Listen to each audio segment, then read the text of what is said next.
Bienvenidos a Un Paso a la Vez, el podcast de la Iglesia Anglicana de Chile. Este podcast está inspirado en el Salmo 119, 105, que dice: lámpara es a mis pies tu palabra y lumbrera a mi camino. Y por eso queremos animar a ir dando pasos en la palabra de Dios, ¿cierto? Confiando en Dios y caminando en la dirección que Dios quiere.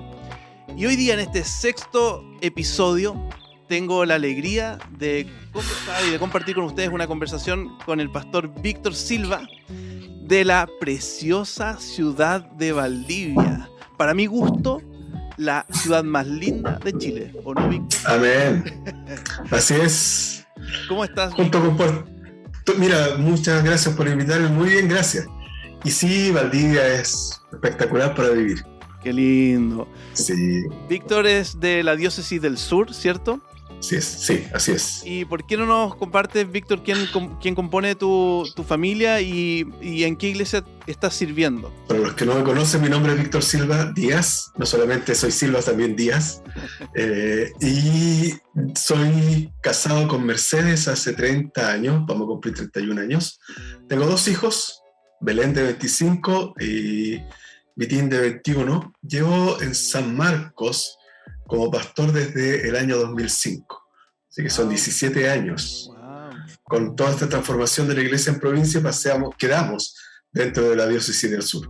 Así que bueno. Ha sido un camino largo, bonito. ¿Y esos 17 años has estado en Valdivia? Solo San Marcos, sí. Sí. Bueno, desde el 2019, de octubre de 2019 hasta enero de este año, también compartí el pastorado con la Iglesia de la Trinidad. Así que tenía cultos en la mañana en San Marcos, en la tarde en la Trinidad, hasta que llegó la pandemia, en que al final trabajaba para cada iglesia, o sea, para las 2 iglesias en conjunto. Como muchas iglesias Claro. lo hicieron, unieron esas 2 congregaciones. Claro, como yo era el pastor de ambas, entonces fue mucho más fácil para mí. Y cuando volvimos a lo presencial, que fue en octubre del año pasado, partimos con las 2 iglesias también, hasta que llegó Luis, es instalado como pastor, y de ahí en adelante ya separamos aguas. Qué bueno, sí. Qué bueno, Víctor. Sí, así que ha sido un trabajo intenso en este tiempo de pandemia, fue fuerte. Sí, ha sido fuerte para todas las iglesias. Sí. Víctor, hoy día vamos a estar conversando con Víctor acerca del discipulado con las escrituras y cómo la misma Biblia nos habla también del discipulado. Y me gustaría preguntarte, Víctor, que conversáramos cómo parte el discipulado en tu propia vida. O sea, ¿cuándo conociste a Jesús? ¿Y quién fue la primera persona que te discipuló a ti? Mercedes y yo nos convertimos casi a la vez.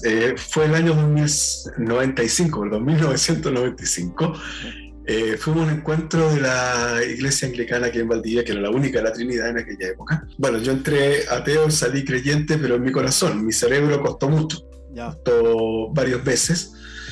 Y la persona que me discipuló fue el pastor Michael Crowley, que era el pastor de acá, un misionero inglés, que, bueno, falleció hace algunos años ya.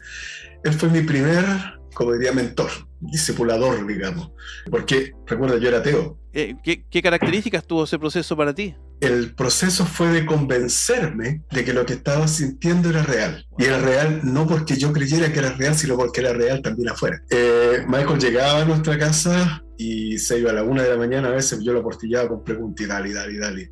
Y tiraba, hice el primer curso con él de discipulado. Así es que fue fundamental para que yo llegara a la fe y entendiera que ser creyente es un acto racional y razonable. Él me dio razones, no solamente sentimientos, sino que ocupó, su experiencia como misionero, como discipulador, para poder llevar a alguien que no creía a la fe. Entonces pude conciliar, digamos, lo que sentía, que Dios era real, con ya el convencimiento intelectual de que Dios era real, que Cristo estaba vivo. ¿Es importante eso en el discipulado? ¿Las relaciones? ¿Cómo has visto? Sí, por supuesto. Por supuesto, es un temazo, sobre todo cuando uno no tiene mucho tiempo para poder hacer relaciones, poder discipular bien a la gente. Si no fuese quizás por el tema relacional, probablemente hubiese quedado a lo mejor bien, pero no hubiese ido un poco más allá. Y eso, para mí fue muy importante esto, que me aconsejaran libros que leer, cursos que hacer, eh, no sé, conversar. Cuando nos juntábamos, conversar de la Biblia, hacer preguntas. Esa cuestión para mí era súper importante. Yo quería saber, quería llenarme, Yo me quería acuerdo, llenar la yo cabeza y el corazón. me acuerdo, vino a mi mente dos cosas. Yo haber leído un libro de John Stott que se llama Creer también es pensar. Sí, lo leí después, sí. Y que anima mucho, que anima mucho justamente que la fe no es una fe que deja el cerebro de lado. Al revés, es cierto Exactamente. que nos invita a reflexionar profundamente en la realidad, en la historia, en la filosofía, en la existencia del hombre, en el propósito del ser humano. Y también Claro, en el fondo, perdón, son las grandes preguntas de la humanidad. las grandes preguntas. ¿Quiénes somos? Mm, ¿Mm? ¿Para dónde vamos? mm, ¿Por qué estamos acá? sí, Y el cristianismo te las contesta mm, con bases, con una cosmovisión completita, redondita, y que da cuenta de quiénes realmente somos hacia Dios, hacia nosotros, hacia el ambiente, hacia la naturaleza, hacia el cosmos. sí. ¿Te fijas? Y Es lo una otro cuestión muy que me impresionante. hizo recordar lo que tú decías es que yo también me discipuló un tiempo el pastor Graham Peters en Sí, Concepción. grande. Eh, y de hecho él fue quien me hizo la preparación matrimonial. Ah, El- qué buena. y, y me gustaba mucho porque me hace sentido esto de las relaciones, en el fondo, porque el discipulado no es solamente una entrega de información o una explicación de la palabra, sino también yo podía ver en él y en su esposa, Jane, lo que ellos me estaban enseñando, ¿cierto? No era solo información, sino que Exacto. uno ve la vida de la otra persona como parte del proceso del discipulado, ¿cierto? Tanto las cosas buenas como, como también sus errores, los procesos de arrepentimiento, sus luchas, Su entrega, su entrega. no solamente como pastor, sino como amigo, y en el caso nuestro también como compadre. Como Nosotros compadre. hasta el día de hoy mantenemos el contacto. Bueno, hemos tenido noticias de Graham, así que estamos siempre con esto de mantener la relación. Y eso tratado, pero a veces es difícil hacerlo. Sí. Es más complicado con esta vida moderna de hoy día. Si pudiéramos ¿Eh? hacer una definición, si tú pudieras hacer una definición de lo que la Biblia dice acerca del discipulado, ¿cómo lo podríamos definir en una frase, en Mira, una oración? para mí hay dos versículos. ¿Ok? Uno está en Deuteronomio 6, cuando dice que, oye, Israel, nuestro Señor es uno. Pero después dice, y estas cosas las enseñarás a tus hijos. Y en el fondo, ¿dónde vayas? Cuando te acuestes, cuando te En el levantes, cuando camino. salgas, lo traerás a tus manos. Pues. Así que ahí ya en el Antiguo Testamento tenemos el discipulado de la familia. Mm, ¿Mm? Fuerte. O sea, el dueño de casa, el hombre, estaba encargado de discipular a su familia. Y luego tenemos la declaración de Jesús, vayan y hagan discípulos a todas las naciones, enseñándoles a guardar todo lo que les he mandado.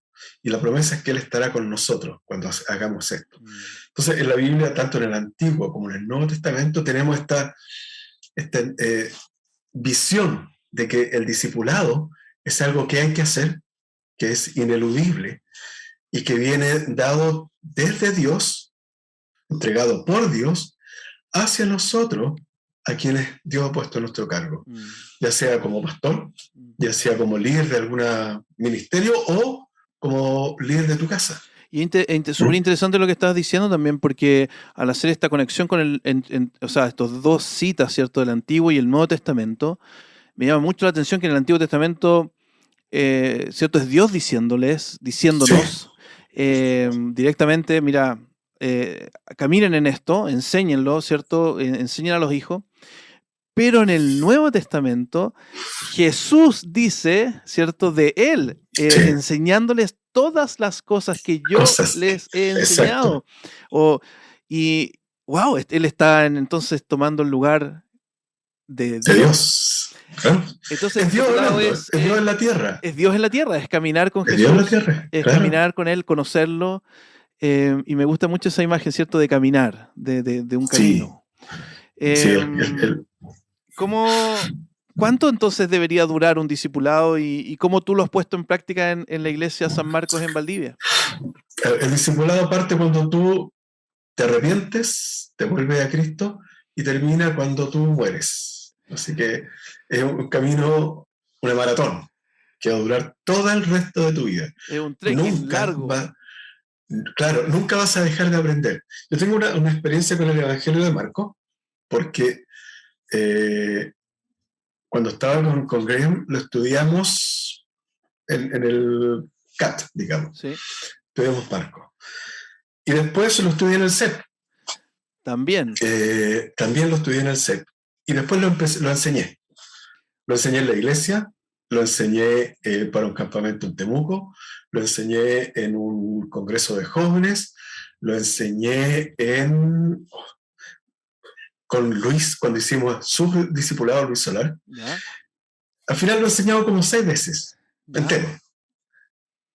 Pero cada vez que voy a Marcos, aprendo algo nuevo que no había visto. Así es. Y que me llega a mí y que lo puedo entregar a otros. Sí. Entonces, la Biblia nunca se va a agotar. Lo que tú vayas, lo que Dios te disipula a ti, tú lo puedes hacer con otros, porque siempre vas a estar entregando, mejor dicho, recibiendo para entregar. Recibiendo para entregar. Entonces, como te digo, yo podría citar Marcos, no de memoria, pero muchas partes, tengo la estructura, tengo todo esto, pero cada vez que voy a él, aprendo algo nuevo. Oiga, varios estudiantes egresados del CEP han enseñado Marcos. Yo también, cuando egresé del CEP y me tocó plantar la iglesia Cristo Redentor en Ñuñoa, también lo primero que prediqué fue el Evangelio de Marcos. Es que es muy bueno. Es muy bueno. Así que todos los que están escuchando, viendo este podcast y quieres crecer en el conocimiento de Jesús, estudie el Evangelio de Marcos. Es un buen lugar para partir. Es un buen lugar para partir. Muy bueno. Muy bueno. ¿Cómo lo has puesto en práctica el discipulado en tu iglesia, en tu labor ministerial ahí en San Marcos, en Valdivia? Bueno, yo tengo un método que es los días martes estudiamos el sermón del domingo anterior. La idea mía es que vayamos aprendiendo todos juntos con la Biblia.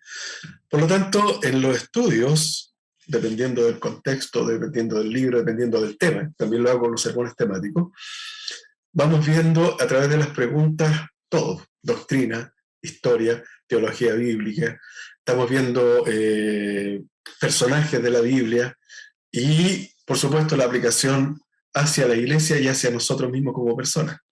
Esa es una de las formas que lo hago. Y lo hago profundizar en lo que vieron el domingo. Exactamente. Entonces, la idea es que el sermón no se olvide. Pues el sermón se olvida. Sí. A veces se le olvida hasta el propio predicador, ¿eh? Exactamente. Entonces, la idea es que la predicación nos da el marco y la exhortación. Y en el estudio profundizamos en los otros temas que no son competencia del sermón, digamos. Claro. Como te decía, podemos entrar un poquito más, quizás a picar, claro, para poder aprender algunas cosas que no necesariamente son parte del sermón. El sermón es exhortativo. La idea es que tú con él puedas recibir para poder pensar y luego adoptar alguna creencia, arrepentirte, hacer algo, dejar de hacer cosas. Claro. Y la idea entonces con el estudio es todo aquello que el sermón ya dijo, pero también otras áreas. Como te decía, por ejemplo, historia. Si estamos viendo Antiguo Testamento, nos metemos en la historia. Y lo otro que he hecho también, bueno, hago talleres, he hecho talleres de predicación, talleres de anglicanismo, talleres de un montón de cosas. En lo largo de 17 años uno puede hacer harto. Uno puede probar hartas cosas, sí. Sí, de hecho, y es muy interesante porque, como te decía, tampoco se acaba. Sí. Me hiciste recordar, yo cuando pensando en esto de la relación, también viene a mi mente cuando te pregunté quién te discipuló por primera vez, yo recordé a mis papás, a mis padres. Mi mamá, por ejemplo, fue una mujer que constantemente, ella fue perseverante en leer la Biblia conmigo, en orar todos los días. Ella apartaba un tiempo y iba a mi pieza, orábamos juntos. Esa labor la hizo ella. Y mi papá no hacía ese discipulado, por decirlo así, pero recuerdo de él en algún momento haber entrado a la pieza de mi papá y encontrarlo a él orando de rodillas Y Qué buena. esa imagen para mí, ¿cierto? Cuando uno es pequeño, es Poderosa. poderosa porque Sí, bueno. para uno cuando uno es pequeño, el papá es como el superhéroe. Sí, bueno. Y verlo ahí arrodillado para mí fue entender que había alguien que hacía que mi superhéroe se arrodillara y orara. Claro, él tenía su propio Él superhéroe. tenía su superhéroe y a mí de verdad esas cosas que son tan pequeñas quizás valen más que un sermón. Sí, de ¿Cierto? todas En la maneras. vida de él dependiendo de Dios. Y por eso también te quería preguntar cómo, yo sé que tus hijos ya son grandes, ¿cómo los discipulaste a ellos? Y animando entonces ahora a quien esté escuchando este podcast también a dar un paso en esa dirección. Yo no tuve la bendición que tú tuviste porque mis papás eran católicos y si bien eran practicantes dentro de lo que cabe, ellos inclusive formaron parte de comunidades de base, la Iglesia Católica no estudia la Biblia, sí que estudiaban muchas cosas y las trataban de transmitir, pero a veces no me convencían. Eso es uno. Pero sí era de rezar. E inclusive yo recé cuando chico el mes de María y todas esas cosas. Así que había un ambiente. Aún así, bueno, a los 15 años yo me declaré ateo y luego me convertí a los 30 años, así que pasé el doble de mi vida, digamos, de ateo y doble creyente, entre comillas. Cuando fui papá, ya estaba en la iglesia. Entonces mis hijos nacieron dentro de la comunidad cristiana.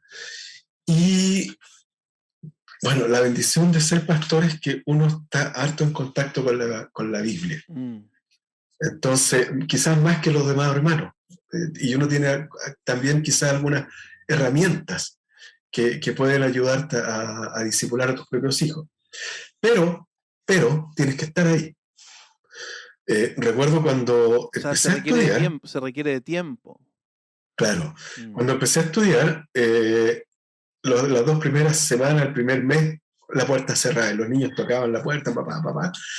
Y yo que estoy trabajando, que estoy ocupado, que estoy estudiando, papá. Y hasta que un día me di cuenta que si yo no abría la puerta, iba a permanecer la puerta cerrada para siempre en el área espiritual para ellos. Y dije, si yo sigo así cuando sea pastor, mis hijos van a odiar la iglesia, se van a retirar, porque la iglesia les quitó al papá. Abrí la puerta, fue la mejor decisión, porque entraban, desordenaban todo, pero a veces eran 5 segundos para mostrarme un dibujo, claro, y partían de nuevo, o para contarme algo, y se iban. Entonces, pero el abrir la puerta me abrió a mí la posibilidad de que ellos tuvieran también las puertas de su corazón abiertas después. Y bueno, fue esto de orar con ellos, por supuesto, de enseñar. Pero hubo algo que a mí me sirvió mucho con ellos, era que, al igual más o menos que tu papá, ellos siempre supieron que en casa mandaba el Señor. Wow. Y eso fue muy bueno porque no era mi voluntad, sino era la voluntad de Dios. Entonces, lo otro fue enseñarles algunos versículos cuando eran chicos. Por ejemplo, se portaban mal y gritaban. Le gritaban a la mamá, por ejemplo. Entonces, ¿qué dice el 5.º mandamiento? Honra a tu padre y a tu madre. ¿Honraste a tu mamá? No. Bueno, pecaste contra tu madre y contra el Señor. Entonces ellos tenían que pedir perdón doble. Primero, los dejaban solo para que le pidieran perdón al Señor y después a la mamá. Pedir perdón a la mamá, al papá, al hermano, a la hermana, dependiendo de. Qué linda imagen esa de abrir la puerta. Yo creo que eso... Sí. Eso para mí, como te digo, fue la mejor decisión. Yo no estudié nunca más con la puerta cerrada. Y es algo tan sencillo en realidad. Es algo tan sencillo. Y la puerta de la oficina aquí también. Ya. Siempre estuvo abierta para ellos. Entonces llegaban, necesitaban algo. Bueno, la vida pastoral a veces nos da la posibilidad de poder tener ventanitas para poder atender a los nuestros y después volver a trabajar. Claro. Entonces, yo trabajaba tranquilo, sabiendo que ellos sabían que podían contar conmigo. Y como ellos sabían que podían contar conmigo, me dejaban tranquilo cuando no me necesitaban, ¿te fijas? Y eso entonces, es algo que es súper importante porque lo hablábamos en un podcast anterior de que los pastores o quienes están sirviendo en el ministerio también somos ovejas Y eso Sí, es tan pues. importante que toda la iglesia lo sepa, especialmente la familia nuclear, ¿cierto?, de un pastor. Efectivamente. Entonces, eso ayudó a que mis hijos crecieran en un ambiente donde el Señor estaba presente. Y a ver, ellos son grandes, ya ambos son cristianos, comprometidos. De hecho, trabajan en la iglesia Qué conmigo, tienen su bueno, propio qué ministerio. alegría. Entonces, aunque mi hijo no parece, según los estándares, usa el pelo hasta por acá, pero todo el mundo lo ve oye, un gallo pelo largo en la iglesia, ¿no? El hijo del pastor, así, ¡wow! Como el Pero chiste lo de ven Bob trabajando, Mojica, lo ¿no? Me ven. acuerdo, había un chiste que decía que el de pelo largo lo ocupaban para la Semana Santa para que cumpliera el rol de Jesús. No, acá no. No somos tan herejes. Oye, Víctor, me gustaría que nos pudieras compartir brevemente cuáles han sido las dificultades que has experimentado en el discipulado y si también nos pudieras compartir una de tus más grandes alegrías en el discipulado. Las penas que uno tiene en el discipulado tiene que ver que a veces con uno. Sí. Es decir, a veces uno es piedra de tropiezo como pastor y no se da cuenta. Como te decía, a veces yo soy un poco directo para decir las cosas y en Chile eso no es muy normal. Entonces, a veces eso me ha jugado en contra, en vez de ser un factor que juegue a favor, ha jugado en contra porque en Chile las cosas no se dicen de manera directa. Siempre recuerdo una vez que estaba con un matrimonio y que me acompañó un hermano de la iglesia. Él era psicólogo. ¿Ya? Entonces comenzamos a hablar y cuando él hablaba yo le decía, pero ¿por qué no le dice las cosas? ¿Por qué no le dice las cosas directamente? O sea, a ver, muchas vueltas. Claro. Y cuando empecé yo a hablar, él decía, pero ¿por qué tan directo? ¿Pero por qué tan directo? Entonces, a veces uno tiene que buscar un término medio. A veces también el tiempo te juega malas pasadas, en términos que a veces tomas muchas cosas y no tienes tiempo para hacer un buen discipulado. Así es que estoy convencido que en general el gran problema del discipulado mío ha sido yo. Más que la gente. A veces la gente reacciona nomás simplemente. Sí. Y una de las grandes alegrías son que mi familia toda es cristiana, mis hijos, mi señora. Eso ha sido criar hijos cristianos, es para mí no voy a decir logro, pero es una gran satisfacción, una gran bendición. Y la otra también tiene que ver con haber discipulado a un pastor, que es Luis Solar. Para mí también fue un ejercicio muy bueno, el tener a alguien a quien formar directamente para el ministerio. Entonces, y salió revuelo el cabrón. Sí. Muy animante eso. Salió aplicadito. En el podcast anterior, hablando con el pastor Silverio de Temuco, yo no sabía, pero quien le predicó el evangelio a él fue el obispo Alfredo Cooper, y quien lo pastoreó al comienzo fue el obispo Enrique Lago. Y pensaba, qué emocionante debe ser para ellos escuchar de que aquella persona que le predicaron y que le enseñaron ahora es un muy buen pastor en Cholchol, sirviendo a muchas otras personas. Sí. Porque el discipulado es eso, es expandir, ¿cierto? Es como se comparte y otro es como exponencial. Si lo hacemos bien, sí. Es exponencial. Es como tirar una piedra en un estanque de agua. Claro. Empieza de a poco a llegar. Y los que tú vas formando, también ellos van siendo parte de la ola que va entregando también este discipulado a otros. Y por lo tanto trae muchísima alegría. Para ir terminando, ya que este podcast se llama, ¿cierto?, Un paso a la vez, ¿cierto? Confiamos en la palabra de Dios que alumbra nuestro camino y vamos dando pasos. ¿Qué podrías animar, compartir con aquellos que puedan estar escuchando o viendo este podcast? ¿A quién nos animaría? ¿Qué paso dar? Puede ser hoy día mismo o mañana en la mañana, ¿cierto? ¿Qué pequeño paso dar después de escuchar esta reflexión del discipulado? Mira, lo primero es leer la Biblia. Es insustituible. Tú puedes leer libros cristianos, tú puedes estar trabajando con una persona que te está enseñando directamente, pero leer la Biblia no lo cambia, no es reemplazable por nada, porque Dios mismo te está discipulando. Una. Segundo es ya no solamente leer, sino que estudiar. Es que son dos cosas diferentes, yo las veo. Uno cuando se casa con su esposa, a veces habla de cosas banales, cosas livianas, y a veces cosas profundas. Con la relación con Dios también es más o menos de la misma manera. Hay dos formas de leer la Biblia para mí. La primera es leerla. Entonces, y tienes esta comunicación. No se te queda todo, probablemente, pero es parte de tu comunicación diaria con Dios. Claro. ¿Ya? Y la segunda es estudiarla, donde tú entres a reflexionar. ¿Qué me quiso decir? ¿Por qué me dijo esto? Sí. ¿Para qué me dijo esto? Como cuando con tu esposa, por ejemplo, con el cónyuge de uno tiene una conversación profunda y dice, bueno, esto me quedó dando vueltas. ¿Te fijas? Y entras también a conversar ahí más directamente. Entonces, una es leerla para que Dios te hable siempre, como tú estás hablando con la gente, pero la otra ya entrar al plano más personal. Y eso también es insustituible, es decir, tienes que hacer las dos cosas.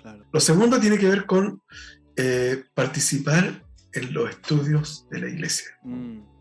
Participar en los talleres de la iglesia. Comunidad, en el fondo, compartir en la comunidad. Exacto, porque la vida cristiana es una vida en comunidad. La salvación es personal y comunitaria. Dios viene por su iglesia, y como tú eres parte de la iglesia, tú vas a estar ahí. Es una carrera que se corre en conjunto. Exactamente. Entonces, por ejemplo, en los estudios, a veces los hermanos hacen acotaciones que a mí ni siquiera se me había ocurrido. Claro, se enriquece. Y ahí es donde entra la comunión de los santos. La comunión de los santos funciona con los escritos del Antiguo y Nuevo Testamento, con los que escriben libros, los que escriben comentarios, los que reflexionan, más la gente de tu iglesia. Por eso nunca dejas de aprender. Nunca. Claro. Discipulado es la cuestión que va a durar toda tu vida. Toda la vida. Bueno, muchas gracias, muchas gracias, Víctor, por animarnos en eso. Así que todos los que puedan estar escuchando, viendo este podcast, pueden dar un paso, ¿cierto?, de comenzar a leer la Biblia y leerla en comunidad. Querido hermano, te mandamos un abrazo muy, muy grande. Igualmente, por tu muchas gracias. Un abrazo a tu familia, a toda la iglesia en Valdivia, y que Dios te bendiga mucho en esa preciosa ciudad. En una encuesta que hice yo, la ciudad más linda de Chile.